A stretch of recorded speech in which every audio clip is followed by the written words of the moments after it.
I just found out my doctor, who also happens to be my sister's best friend, violated HIPAA and I'm furious, but I don't know if it'd be messed up for me to report her. My oldest sister's lifelong best friend has been my doctor for a couple of years. Initially my doctor, Dr. A, was a colleague of hers from the same clinic, but after my doctor, Dr. A, was away on maternity leave, I temporarily switched to my sister's friend, Dr. B, as my primary physician, and it's been that way since the pandemic began and I never switched back. I have ADHD and get prescription meds for it and have been for a few years now, which is something I haven't shared with any of my family members for fear of backlash since I come from a long line of type A overachievers who don't believe in ADHD and write it off as laziness. A few days ago, my siblings and I were hanging out at my sister's house watching the Matthew Perry Diane Sawyer episode where he shares his history with substance, and I made a comment about how skinny he looked during one of the seasons of Friends. My sister then, out of nowhere, says to me, "Well, it started with prescription drugs, so I hope you don't get hooked." I was instantly gripped with a feeling of absolute horror. My other siblings were confused and looking at her for further clarification, but she didn't say anything more. I spent the whole night just frozen and with a deep pit in my stomach. Later, when I found some time alone with her, I had to pry the information out of her. She had just gotten back from a girls' ski trip, and when they were extremely drunk, her friend, my Dr. B, slipped up and mentioned that she saw me recently for an increase in my dosage and basically revealed to my sister that I have been taking prescription Vyvanse for a few years now. I'm so livid, feel utter betrayal and have a strong urge to report her for breaking HIPAA regulations. My sister won't stop texting and calling me about it, literally all day long, begging me not to ruin her friend's life forever after years of hard work. She's obviously worried about losing her friend, but she couldn't care less about how disrespected I feel and how my privacy was violated. And more than anything, I worry that my sister will share it with my parents and my family will never look at me or my achievements the same. To add a little more info, I've known Dr. B my entire life, as long as my sister has. She was my sister's friend since they were in first grade, and they've remained close, and we've hung out with our families on multiple occasions over the years. We've even gone on trips together, including my sister's bachelorette trip. I always looked up to her and found her cool growing up. She and my sister both have kids around the same age and they're close as well. She currently brings in the bigger chunk of the income in their family and they rely on it, and my sister keeps reminding me that I'm also ruining 2 innocent children's lives in the process, which is the only thing I feel guilt about. I adore those kids and they don't deserve that. But I also cannot get over how betrayed I feel. I always keep a safe distance between personal and professional relationships and would have never picked her to be my doctor had the circumstances not unfolded the way it did. She was the next best doctor and was the obvious choice because I wasn't really looking to switch to a new clinic during the pandemic. OP adds about her sister's personality in the comments, Dr. B doesn't know that my sister told me yet. So far it's just been conversations between my sister and me. She's making it seem like they were so sloppy drunk that it was a slip-up and a complete one-time total accident, but I don't understand why that would even come up at all and don't believe that. My older sister flaunting sensitive info about my sibs and I is a tale as old as time. When we were kids, she would hold on to a secret she found out about one of us till the perfect moment, and would thrive on dropping the bombshell to our parents during a road trip or in the interval of a great movie and ruin the entire thing. It was her thing and I fear she hasn't fully gotten over the habit as an adult. My older sister considers herself our parent too and has always narsed or used stuff as leverage against us. I used to fear her growing up and would hide my journals at my friend's house because she would snoop. Definitely lacks empathy. First update, 3 months later, after reading the feedback, I reached out to a close lawyer friend for advice as well. And he, like most of you, agreed that I should report it and to do it without informing anyone else. He said it was better for me to do it sooner to have it on record. They prefer any complaint to be filed within 180 days of when you knew that the act or omission complained of occurred. 2 days after that I reported Dr. B to OCR for violating HIPAA and Patient Safety Act and breaching my fundamental right to health information privacy. I didn't tell my sister or anyone else, but a few days later, I saw my entire family when I went home for the holidays.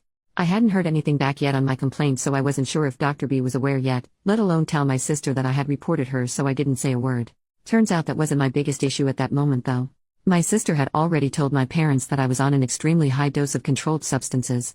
I knew my parents wouldn't take this news well, but they were far more upset about it than I could have imagined. My dad doesn't believe in ADHD and thinks it's merely an excuse for those that allow themselves to get easily distracted, especially since the age of social media. He even remarked that he noticed I was quite slow with my responses since dropping out of my chess club. Really absurd and offensive comments. I can't even remember a lot of it because I was frozen. I just sat there, nauseous and livid, with tears in my eyes, just listening to the 3 of them, my parents and sister, taking turns going off at me. My mom wanted me to stop all medications immediately, that I'm better than this and smarter than this, and even threatened to tell your professors that you're on drugs if you leave us with no choice. But when she said that, it hit me. I had a choice. I could choose. I could choose to never have to deal with this again and to not let them treat me this way anymore. So I did. I chose to say nothing and allowed them to interpret my silence as agreeing and submitting to their ways, as I have done so many times before. And then I went to my room, Chose to book a flight and pack up most of my stuff. My books would need buses of their own to be transported anywhere. The next morning, I chose to call an Uber a few hours before my flight, while they were still asleep, and flew back to my university. I chose me. In January, I found out that Dr. B had prior complaints from patients against her, and my report had opened an investigation that is currently ongoing. She's been placed on temporary leave till the case is resolved. I can't share more details on that for now, but I will come back and update once it's done. Relevant comments.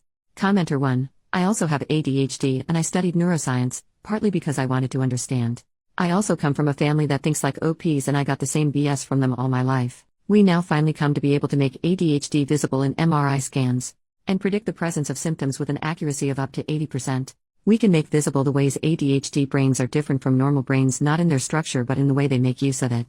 We can see where our bodies use more oxygen and neurotransmitters, and ADHD brains are visibly different from normal ones in a way that is congruent with the symptoms. We can even tell apart the inattentive type and the hyperactive type with an accuracy of up to 75%. People who say ADHD patients are lazy and their symptoms are their own choices and character flaw are as ignorant and backwards as someone still believing the flu is caused by bad air or cancer is God's will. If this family is so smart, they are doing a really good job at remaining ignorant. With all the evidence out there, they have to really choose not to read and educate themselves and become advocates for their child and sibling, but instead actively avoid the newest scientific evidence that their opinion is stupid and they have been crappy people all along. It took me 30 years to make the step you made. Kudos on being so brave and mature while still being in college. I'm still trying to come to terms with self-doubt, imposter syndrome and depression. If you can afford it, do some therapy. Growing up in such a negative environment takes its tolls even after you cut the ties. I'm proud of you. The hurdles to get to where you are today were huge and you did it all by yourself. Never forget that. OP, I have tears in my eyes. I really needed to read every single thing you typed out here. I'm so tempted to send this to my family, but I don't want to interact with them right now, so I won't. I love science just as much as they do, and studying physics brings me so much purpose. I just know I need some help in staying ahead of my course and completing my assignments, and I'm finally okay with that. In the short time that I've been away from my family, I've felt so much more freedom in accepting who I am. That I am still smart and capable, and that I will still become a scientist, even if I do it my own way, and I am okay with the fact that my family doesn't approve of my choices. If they can't be bothered to listen to me, let alone attempt to learn anything about my diagnosis and try to be there for me, they aren't worth worrying over. I have spent far too much of my life doing that already. I have no more time or energy to give to that anymore. I'm channeling all of that towards me, achieving my goals and healing my trauma. Thank you for listening and for sharing. I'm so grateful for you.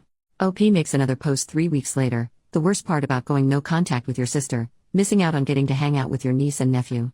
I don't know how many of you have actually gone no contact with your family, especially to the extent that I have currently. But I'd love to hear any advice you might have. At this point, I don't have any form of communication with my parents and older sister and haven't since December. The most awful part about this whole thing is my inability to reach out to my young niece and nephew who I'm so close to. Every year I receive a Valentine's Day card from them, and this year I got none. It's incredibly lonely and I don't wish this on anyone. I'm always wondering why they think I haven't called them. As much as I'm growing and healing from this, I'm also dealing with a lot of trauma and it's rough. Second update, 2 weeks later, I get quite a few questions every day about any update with a case. I'm not sure how so many of you are still finding this post, but I really appreciate everything you've said to me to help me get through this. I'm sorry I can't answer any questions right now. Please know that once I have enough to share or any real information, I most certainly will, but for now, there isn't much. The only thing I can share is that I am currently working with an attorney well versed in HIPAA violations who is handling the matter on my behalf. We have received a notice regarding the outcome of the investigation from the OCR, which I am not allowed to share yet. I'm not sure if we, along with the other patients who face breach of privacy from the same doctor, will be suing, because that's usually the most unlikely outcome since it almost always falls on the employers rather than the doctors. I've been told we might proceed with a civil claim. There's a lot of bureaucracy involved and it seems quite complicated, so I don't have a timeline on what to expect yet. I'm just grateful to have a lawyer that knows what they're doing. Thank you for your support. It's been the most hardest and lonely period of my life, and your kind words helped me get through it. OP makes another post 1 month later. I just found out that my family cut me out of their insurance plan and I no longer have access to health coverage, including my prescription meds for ADHD or therapy, both of which I really need right now. What are my options? I'm a full-time student under the age of 26, and my health insurance so far had been included in my family's plan under dependent coverage extension. A few months ago I went no contact with my family after they found out I was on prescription Vyvanse for my ADHD, something they absolutely do not believe in and refused to support me. 2 weeks ago, I found out that they have taken me off their health plan and have pretty much left me to fend for myself. I haven't been able to get my meds this month and it has been awful. Since I study full-time, my only means of income is a part-time TA job on campus, which is currently on hold since the semester has ended, and some tutoring I do during my, very limited, Free time. I'm struggling and on the verge of a mental breakdown and could use any advice I can get. What options do I have to get some health coverage or any assistance whatsoever? Sorry if this has been hard to read, my eyes fill up with tears anytime I try to type this out. Final update, 2 weeks later. Hello everyone. I want to express my deepest gratitude to all of you who have reached out, offered advice or a safe space for me to be heard, and provided unwavering support during my time here.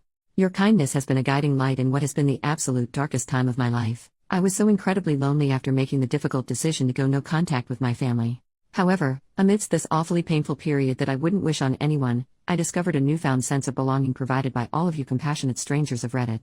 To those of you that were proud of me, I cried a long cry for every single time I read those words, and I will carry them with me till the very end. Science is my purpose here. I will rise again and hopefully help change this world for the better someday. As I embark on a healing journey, I've decided to take a step back from here. As someone navigating ADHD, I can sometimes become overwhelmed with feedback. Therapy has taught me the importance of focusing on my mental well-being, and given the financial challenges I'm facing and ongoing legal issues, I will be working 2 jobs to make ends meet and afford the healthcare and stability I need while I'm off from school. I cannot express how much your support has meant to me, but at this time, I must prioritize my responsibilities and take care of myself. Till I'm back, I want to leave you with a quote that resonates deeply within me: pass on the kindness of strangers, for they have the power to mend the broken and inspire the lost. From the bottom of my heart, I thank you for becoming the family I needed when I felt most alone. May your lives be overflowing with happiness, love, and success. Take care.